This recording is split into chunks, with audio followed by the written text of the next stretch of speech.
Muy buenas, estamos en la concentración en solidaridad con la República Bolivariana de Venezuela desde Valencia.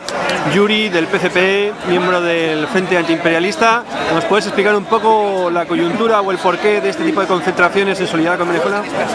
Bueno, pues hemos decidido organizar esta manifestación, esta concentración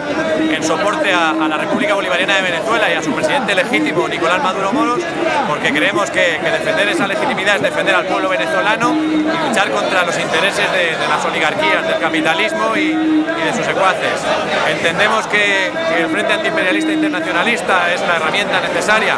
para generar una conciencia, para unir al pueblo trabajador en torno a la causa del internacionalismo proletario, tener la solidaridad necesaria con el pueblo de Venezuela, que en estos momentos lo que afronta es una situación de extrema necesidad,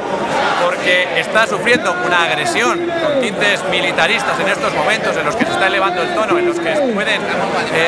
darse incluso la posibilidad de una intervención militar alentada desde los Estados Unidos y contando con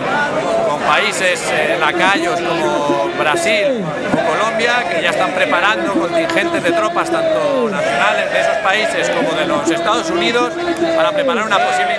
intervención militar en Venezuela con el intento de derrocar al presidente legítimo Nicolás Maduro Moros. La puesta en escena de los últimos días en la que Juan Guaidó se ha autoproclamado